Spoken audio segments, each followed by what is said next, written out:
Why the hell did I ever trust them? I thought as the darkness of my past crept in. My name is Natasha Wilson, and my life has been a constant battle between survival and self-doubt. They say family should be everything, but what happens when your own blood betrays you?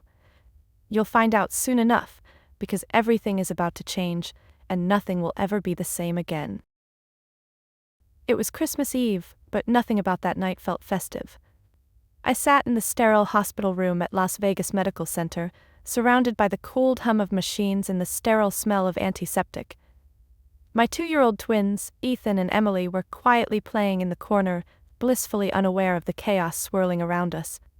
The pain in my abdomen was relentless, a sharp, twisting sensation that felt like a knife gouging into my insides. Every breath I took was a struggle, and my hands, though trembling, still gripped my phone tightly. I glanced at the screen. My mother's video call flashed on it. She had never looked so distant, her face framed by the warm glow of her living room, completely detached from the pain that racked my body. It was a call I had not expected, not after the urgency of my surgery, but she insisted. When I answered, her voice was the first to strike me, cold, indifferent. The echo of her words still rang in my ears. "Don't you dare ask us to cancel our plans again," she snapped. "We've had these Elton John tickets for months." Her words hit me harder than any surgery could. In that moment, I realized I was nothing more than a nuisance to them, a burden to be tolerated. She didn't even ask how I was doing, how the surgery went, if I would survive. No, the concert was what mattered, not her daughter fighting for her life in a hospital bed. "Mom, please, I need help," I managed to whisper through gritted teeth, my voice barely audible through the pain. "Can you at least look after the twins? I'm not sure how things will turn out." She didn't hear me, or maybe she just didn't care.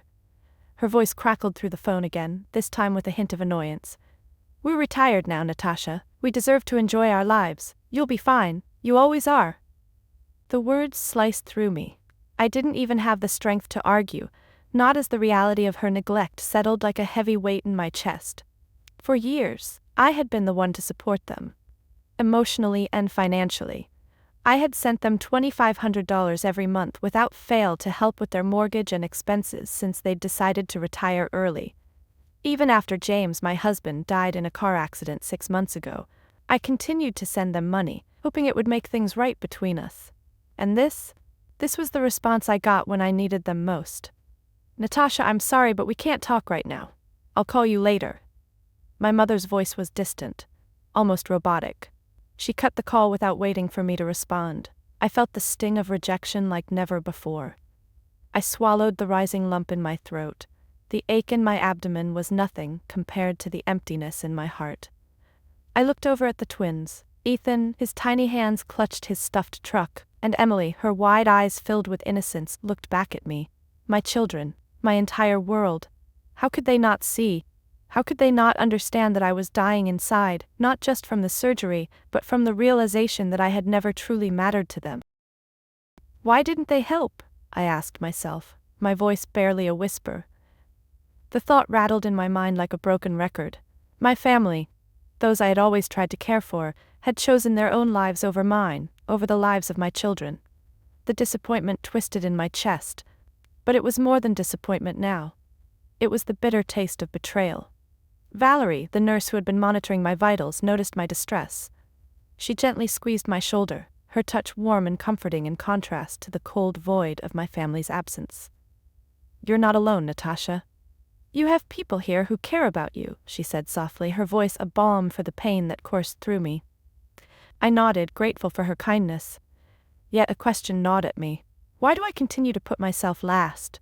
Even in the face of my own suffering, I had done it. Put them first. Put my parents first. Always.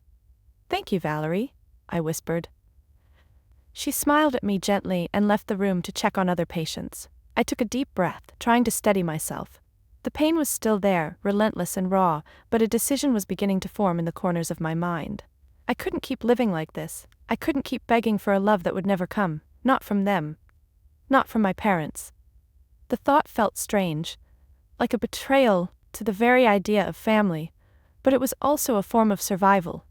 I had to think about my children, about me. No one else would. I closed my eyes. feeling the overwhelming sense of helplessness wash over me. But somewhere beneath it all, I felt a flicker of something else, something that had been buried deep inside for years. Strength. The decision had been made, but I had no idea how much it would cost. The conflict with my family was always there, simmering beneath the surface, but it hadn't truly erupted until now. As I lay in that hospital bed, a part of me still hoped that things would change, that my parents would somehow step up, even if just this once. But as each passing minute ticked away, I felt my hopes drain away. How could they be so callous? The question circled relentlessly in my mind, demanding an answer that I knew I'd never get. I tried not to let my anger consume me, but it was impossible. Every time I thought about my parents' response, my chest tightened. Why couldn't they just care about me for once? Why was it always about them? Their lives, their plans, their wants, everything always revolved around them, and I was just the afterthought, left to pick up the pieces. That night, as I lay in the hospital bed, the world outside felt distant, as if I were floating in a separate reality. The pain in my abdomen still gnawed at me, but it was the emotional pain that seared through me like a burning knife. I was alone, truly alone, and the thought of it made my heart feel heavier than ever before.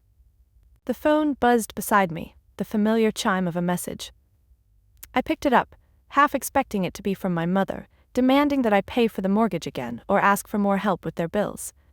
Instead, it was from Jessica. I had avoided her calls for the past few days. The guilt of what I was planning to do, cutting ties with my parents, was weighing on me, and I didn't want her to see me this way. But now, as I looked at her name on the screen, a small part of me hoped she'd be different, that she might understand. Maybe she'll see the truth, I thought, my finger hovering over the message. Natasha, I heard what happened. Mom and Dad told me you were just having a routine checkup. What's going on? Are you okay? The words stung. My own sister, the one person I had hoped would be there for me, still didn't understand. She didn't know how bad things really were. How could she? She was raised under the same roof, by the same parents, in the same toxic environment.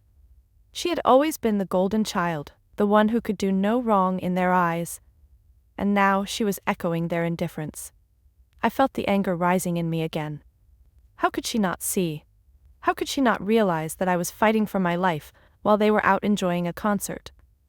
I didn't respond immediately. Instead, I stared at the screen, tears threatening to spill, as I thought about how my life had led to this point. When did I become invisible to my family? When did I stop being their daughter and become just a burden, a problem to be fixed with money? The questions kept coming, relentless and suffocating, but I couldn't find the answers. I had always tried to prove myself worthy of their love and approval, but it was never enough.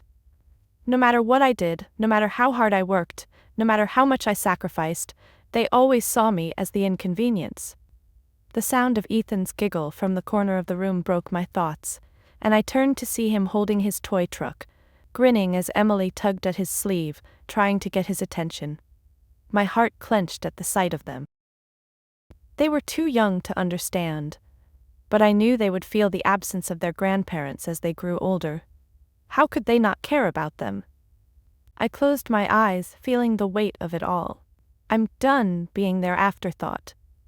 When I finally responded to Jessica's message, I couldn't hold back the truth anymore. Jessica, I need you to understand something. It wasn't just a routine checkup. I almost didn't make it through surgery, and Mom and Dad, they couldn't care less. They chose a concert over watching my kids. They didn't even ask if I was okay. I'm done pretending that they care. There was a long pause before her reply came through. The silence felt heavy, like an entire lifetime of misunderstandings was packed into that single moment. I'm sorry, Natasha, I had no idea. I thought they told me everything. I didn't know it was that serious. I would have helped if I'd known. Would she have? The question lingered in my mind as I read her words. Could she have really helped if she had known? Or had she too been so conditioned by our parents' manipulation that she couldn't see the truth until now? I don't know, Jess, I typed back, my hands shaking. I don't know if I can trust them anymore. I don't know if I can keep putting myself in a position where I'm just their safety net when they've never been there for. I hit send, the weight of the words sinking deep into my chest. A few moments later, her reply came through. It was short, but it stung nonetheless. "I'm sorry, Natasha. I never realized how much they hurt you. I'll be here for you, though. If you need anything at all." The words were kind, but they felt hollow. Was this just another act of hers trying to soothe the tension, or did she genuinely understand now? I didn't know. But one thing was certain. I couldn't keep playing the part of the daughter who only existed when she was needed. I had spent so many years giving and giving, hoping that one day they would see me, truly see me. But that day would never come. As the pain in my abdomen subsided with the medication, I made a decision. It's time to stop. I'm no longer going to be the one who sacrifices everything for people who will never truly love me.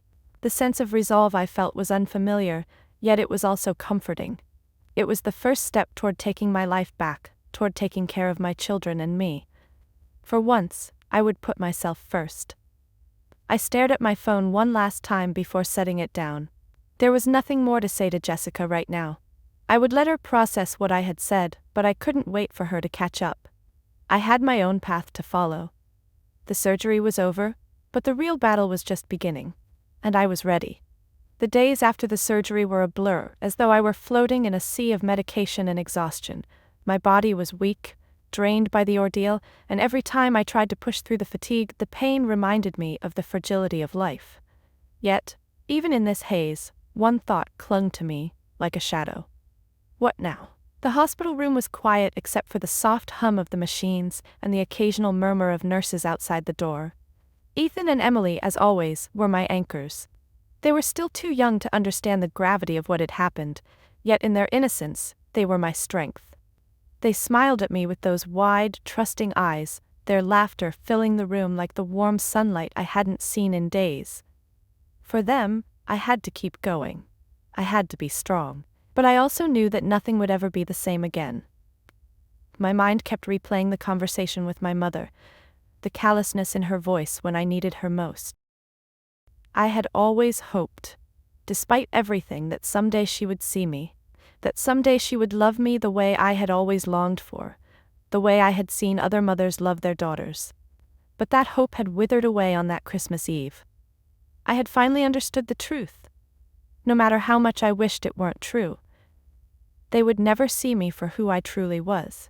Not as their daughter, not as the mother I had become, not as the woman who had sacrificed everything for them. The weight of that realization crushed me. I had given them everything. Money, love, time, only for them to take me for granted.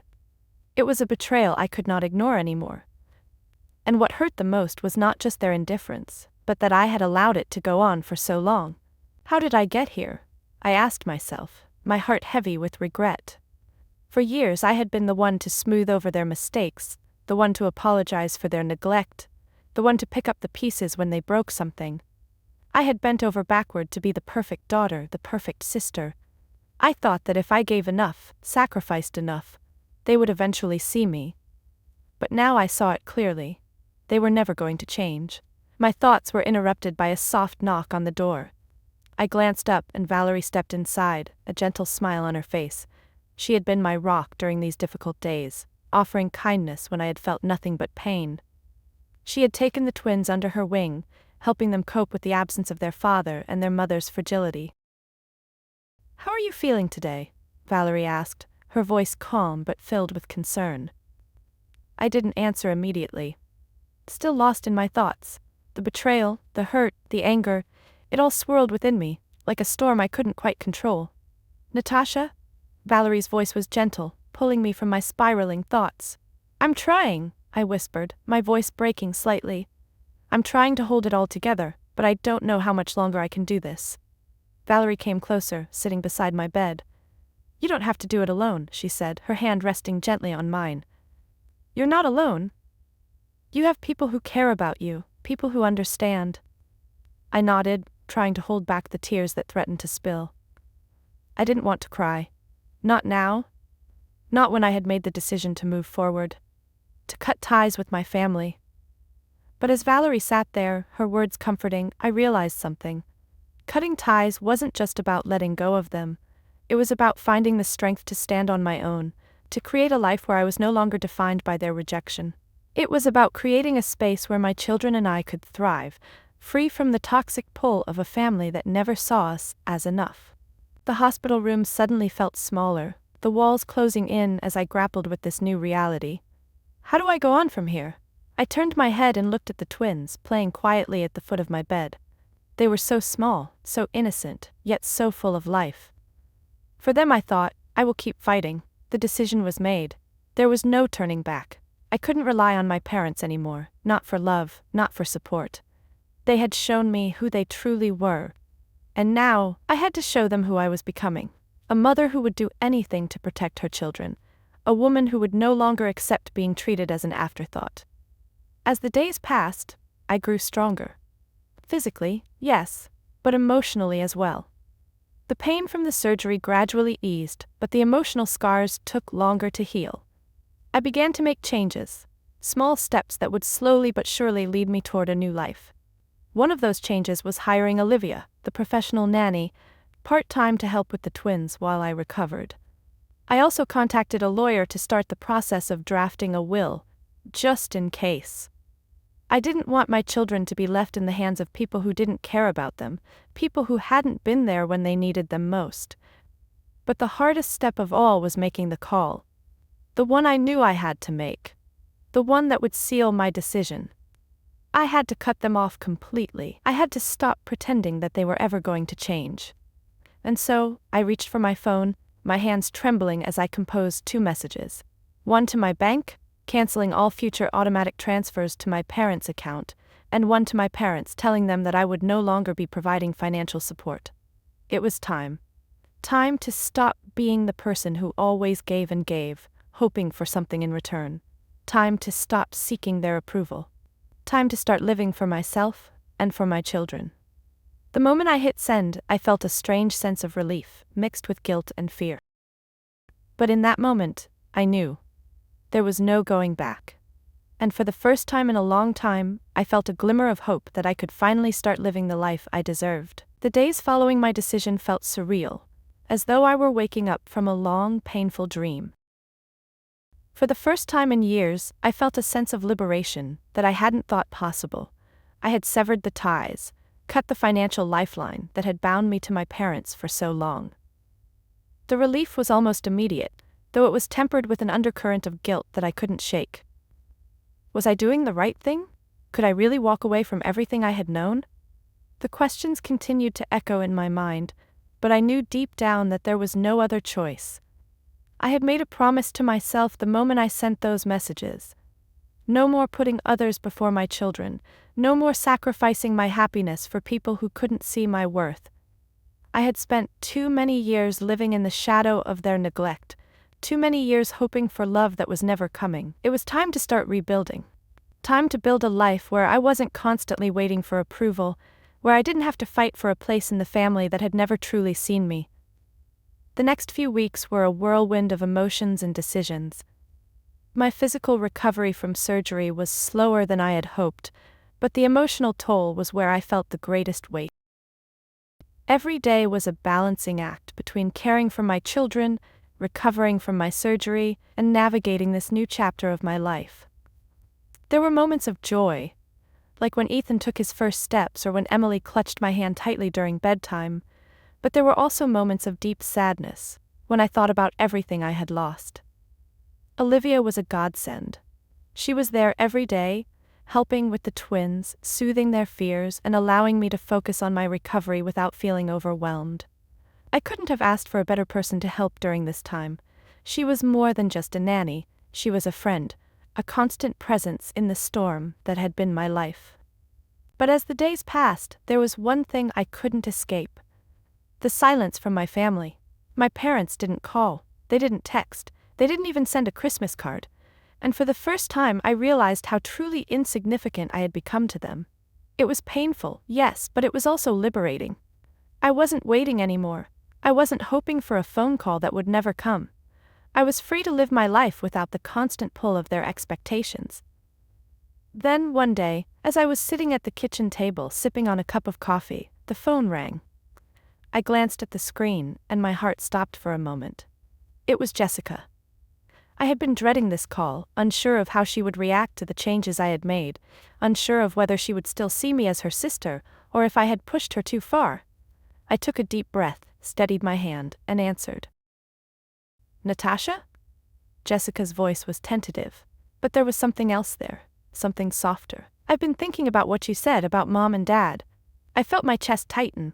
This was the moment. This was where everything could either fall apart or start to heal. I didn't realize how much they had hurt you, Jessica continued. I always thought you were just being dramatic, you know? I thought you were choosing to distance yourself, but I see now, I see what they did, and I'm so sorry. Her apology hit me harder than I expected. After everything, after all the years of trying to get her to see the truth, to understand the depths of my pain, she finally saw.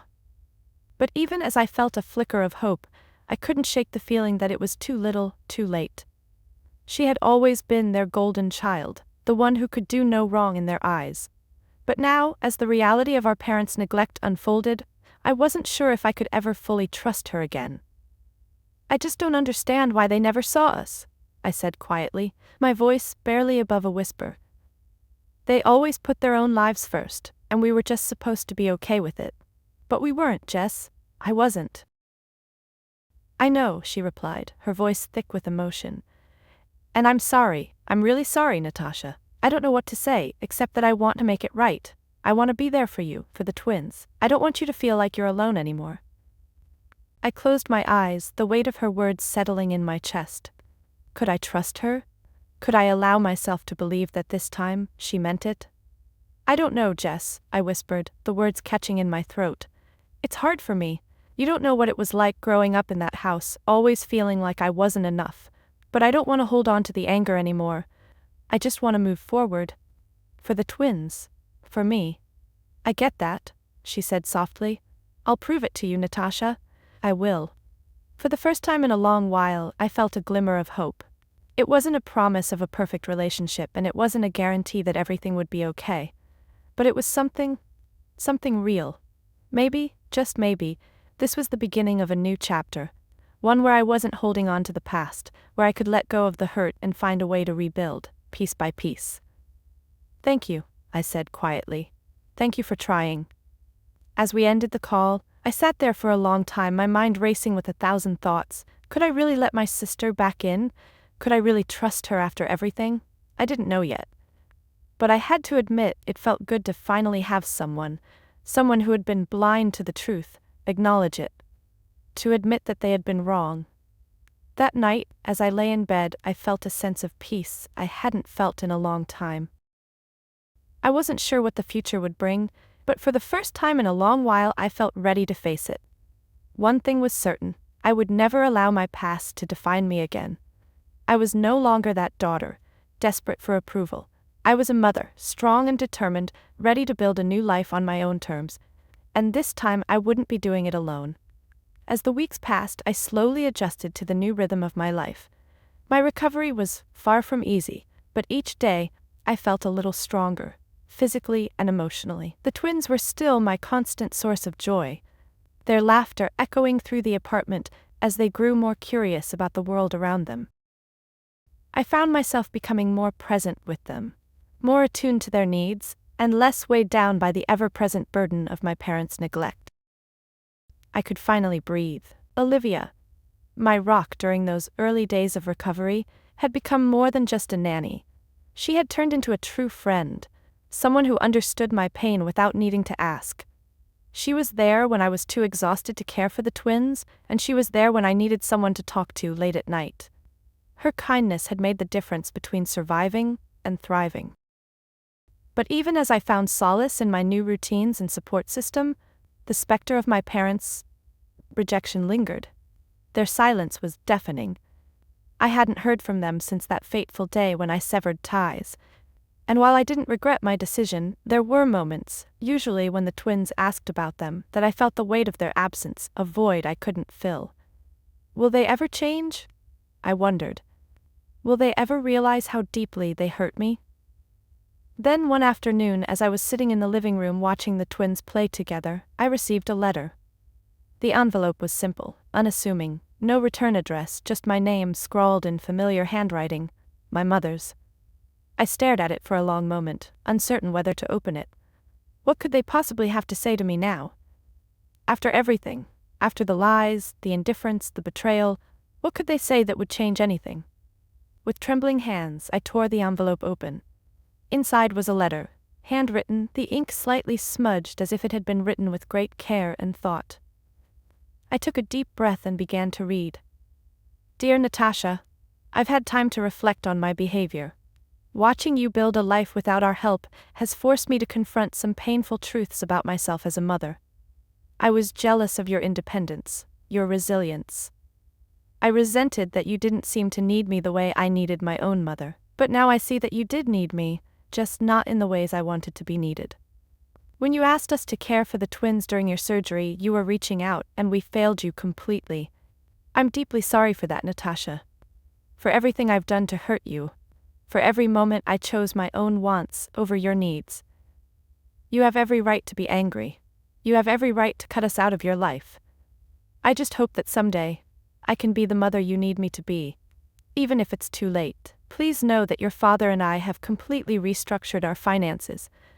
Your father has taken a part-time job to help pay off the debts we incurred. We've sold the boat, the timeshare, and all the things we didn't really need. We're trying to be better for you for the twins. I just hope you can find it in your heart to forgive us, even if it takes time. We love you, Natasha. Always have and always will. Love, Mom. I stared at the letter for what felt like an eternity, my heart pounding in my chest. Part of me wanted to crumple it up and throw it away. Part of me wanted to scream at her, to tell her how much she had hurt me. But another part of me, one I wasn't prepared to confront, felt something stir inside. Could this be real? Was this genuine remorse? Or was it just another manipulation tactic, a last-ditch attempt to reel me back in? I set the letter down on the table, my hands shaking. The twins continued playing in the background, their innocent chatter providing a comforting contrast to the storm raging in my heart.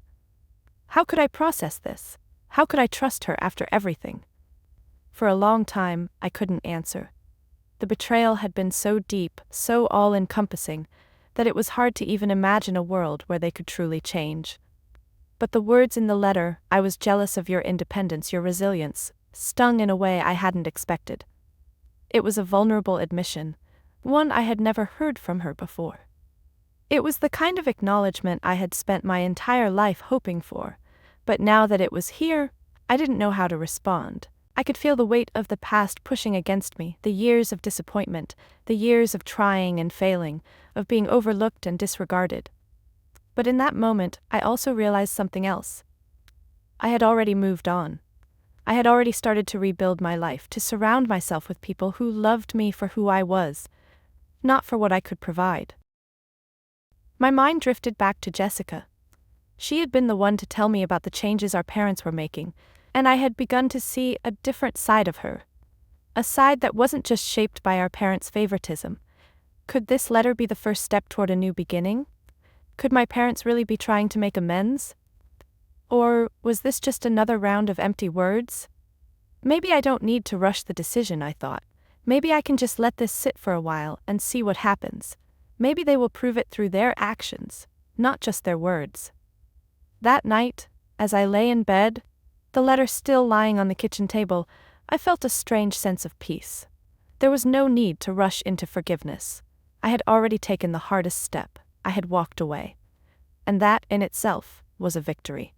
The twins slept soundly in their beds across the hall, their peaceful faces a reminder of the life I had worked so hard to create. I had faced my darkest fears, my deepest disappointments, and had emerged stronger, more determined than ever. Tomorrow, I would wake up and face the world again, one step at a time. But tonight, I allowed myself a moment of quiet reflection. For the first time in a long while, I felt like I was exactly where I was supposed to be, and no matter what my parents chose to do next, I knew I had the strength to keep moving forward, for me and for my children. The following weeks unfolded quietly but steadily. My physical recovery continued, though it was a slow process. Every day brought small victories, standing longer without feeling faint, picking up the twins without wincing in pain, and most importantly, finding more clarity with each passing day about what I wanted my life to look like moving forward. The decision I had made to cut ties with my parents was a weighty one, but it had already begun to feel like a relief. At first, there were moments of doubt, but as time went on, I could see the positive effects it was having on my own sense of self. I had always been so focused on pleasing others, on meeting their expectations, that I had forgotten what it was like to live for myself. Now, as I started to focus on building a life that was mine, one that didn't revolve around others' needs or approval, I found a strength in myself that I hadn't realized was there. I started to take better care of myself, both mentally and physically. I had long ago dismissed my own needs in favor of everyone else's. My health, my happiness, those were always secondary, but now they were my top priority. It wasn't easy. There were nights when I lay awake, wondering if I had made the right choice, wondering if my parents would ever understand. But as the weeks passed, I started to realize that no matter what they did or didn't do, I had already begun to rebuild something stronger than what I had ever had with them. I had found a new kind of family, one built not on obligation or expectation, but on mutual respect and genuine care. Olivia remained a constant presence in our lives. She continued to help with the twins, and over time, her role grew even more meaningful. She was the mother figure I had always wanted, the one who showed up when she was needed without hesitation, without any hidden agenda. It was a strange thing to experience, this kind of love that didn't come with strings attached. I had spent so many years expecting love to come with conditions, but now I was learning that real love wasn't transactional.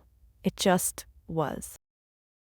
One afternoon, as I sat in the living room, doing some work on my laptop while the twins played nearby, the phone rang. My heart skipped when I saw the name on the screen, Jessica. I hadn't heard from her in a few weeks, and after the apology she had sent me, I wasn't sure how to proceed.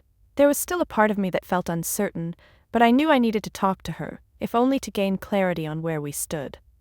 Taking a deep breath, I answered. "Hey, Natasha?" Jessica said, her voice a little hesitant at first. "How are you doing?" "I'm doing okay," I replied, my fingers tapping nervously on the keyboard. "Getting better every day. The twins are growing like weeds." "I'm glad to hear that," she said. "I've been thinking about everything, about what you said, about how Mom and Dad treated you, and I've been talking to them. It's not been easy, but I think they're starting to get it." My chest tightened at the mention of my parents. "What exactly do you mean by that?" She paused for a moment before responding. "They've been seeing a therapist, and they're starting to admit some things they never have before. They're not happy about it, but it's happening.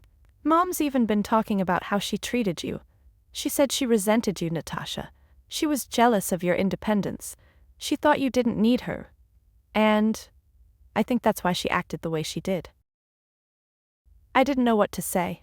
Part of me wanted to react, to yell at Jessica for being so naive, for still believing in their words after everything they'd done. But another part of me, one that I hadn't fully acknowledged before, felt a flicker of something else. Hope. Could they really change? "I don't know if I can ever fully trust them again, Jess," I said softly, my voice steady but filled with emotion. "They've hurt me more than I can put into words. I don't know how to get past that. I don't know if I even want to try." "I get that," Jessica replied, her voice thick with emotion. "But I'm asking you not for me, but for the twins. Can you think about it? Can you at least give them a chance to prove that they've changed? That they're not the people they were?" I sat in silence for a long time, processing her words. My mind raced with conflicting thoughts. I had lived so long without them, without their toxic presence, that I couldn't even imagine what it would be like to let them back in. But then I thought about the twins, about how they would grow up without any connection to their grandparents, without the family bonds I had always hoped they'd have. Could I really deny them that? Could I really deny myself the chance to heal? "I'll think about it," I said finally, my voice quiet but resolute. "But I need time, Jess. Time for me, time for the twins, and time for everything." "That's all I'm asking," she said gently. "Take your time, I'm here whenever you're ready, and just know that I'll support whatever you decide." As we hung up, I felt a sense of calm settle over me. This wasn't about forgiveness right now. It wasn't even about rebuilding a relationship with my parents. It was about taking control of my own life, my own healing, and giving myself the space to decide what I wanted moving forward. For the first time in years, I was the one making the decisions. And it felt good. That night, after the twins were asleep, I sat alone in the quiet apartment, reflecting on everything that had happened.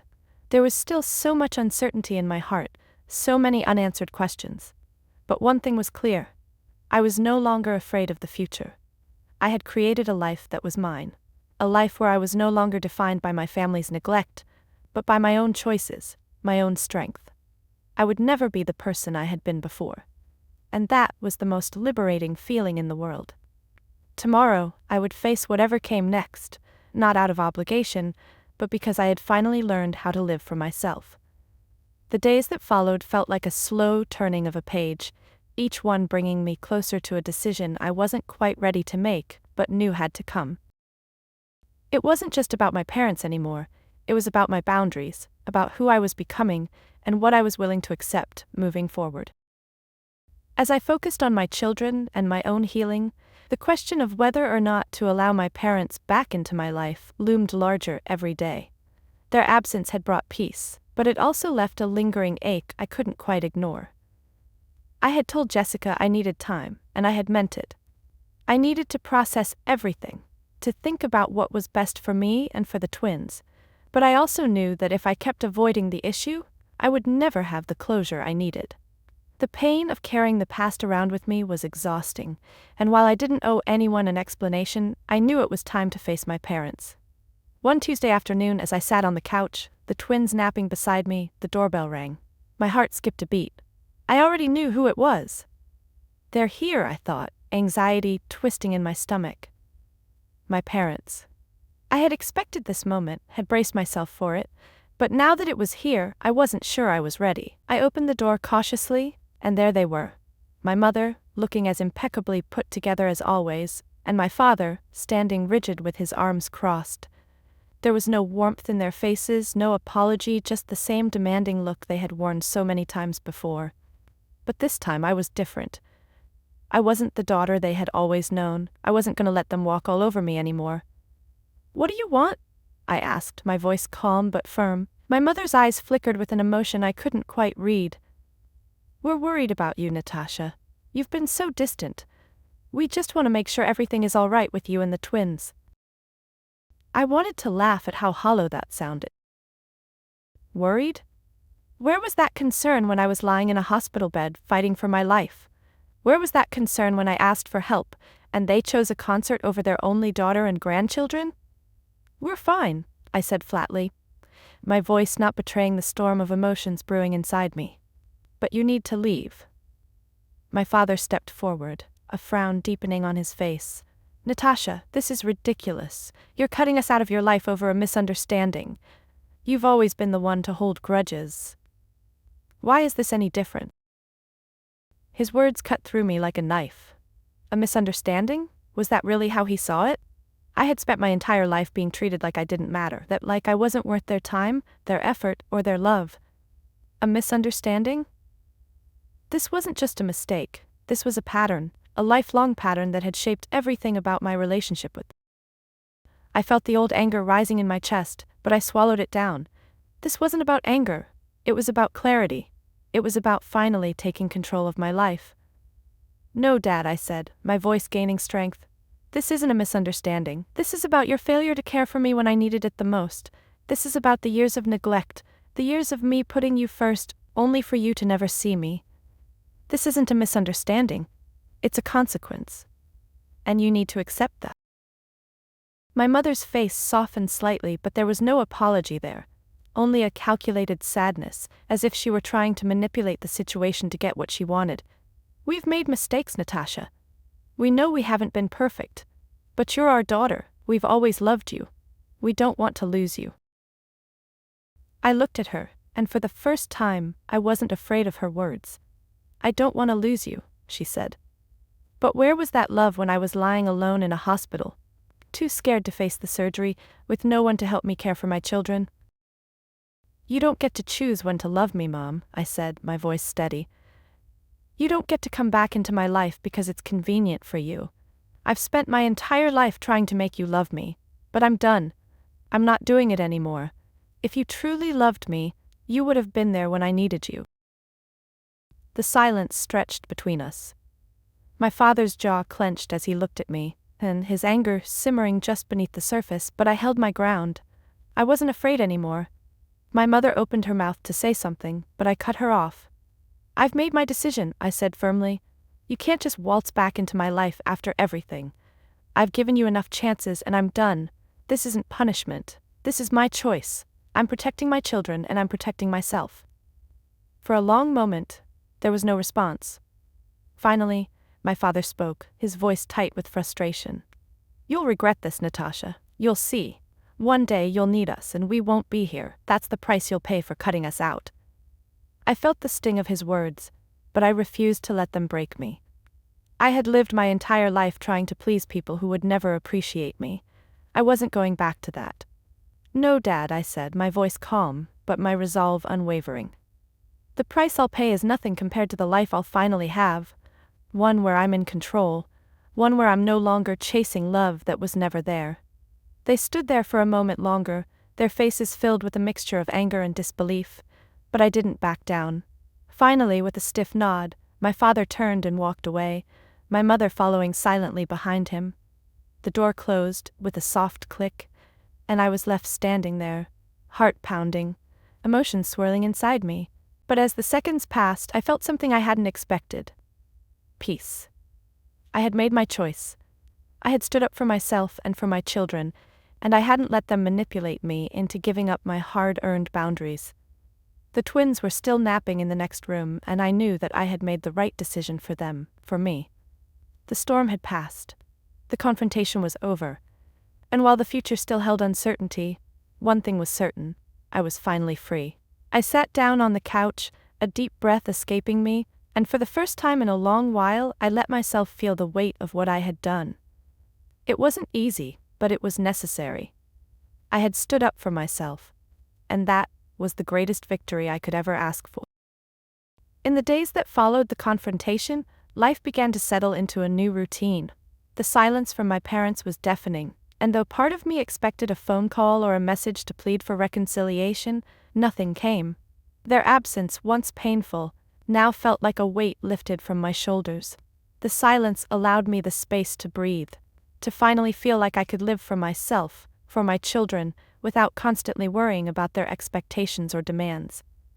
I had spent so many years searching for approval, for love, that I had lost sight of who I was. The years of emotional neglect, the constant fear of disappointing them, had shaped the way I saw myself. But with each passing day, I was learning to reshape that narrative. I wasn't the person my parents had made me out to be, someone who existed only to serve them, to cater to their needs while mine went unmet. I was Natasha, a mother, a woman who had found the strength to walk away from the toxic cycle, to choose herself for once. The twins were my anchor through it all. They had been through so much already: the loss of their father, the uncertainty of my surgery, and the absence of the family they deserved. But in their eyes, I could see nothing but love, nothing but a future that I was determined to give them. They didn't care about the mistakes I had made or the people I had to cut out of my life. All they cared about was that I was there. And I was determined to be the mother they deserved. The mother who was strong, who was present, and who would always fight for their happiness. Olivia had been a constant support through all of this. She had stayed by my side when I needed help the most, but her role had grown beyond that of a nanny. She was my friend, my confidant. I didn't know what I would have done without her. Together, we created a rhythm that worked for the twins and me, one where I wasn't overwhelmed, one where I could still focus on my work and my healing while giving them the attention they needed. But even with all the progress, the lingering questions remained. Would they ever change? Would my parents ever understand the gravity of what they had done? The questions still haunted me, but they no longer defined me. I had learned to release them. The truth was, I couldn't control whether or not they changed. That was something they would have to work through on their own. What I could control was my own path, and I was determined to make it one filled with love, healing, and growth.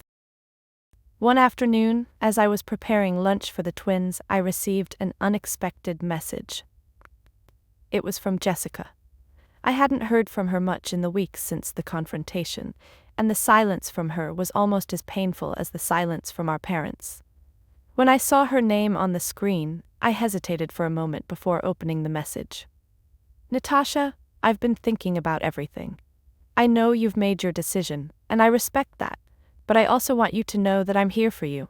I'll always be your sister, and I'll support you, no matter what. I just hope one day we can find a way back to each other. I know I haven't been there for you the way I should have.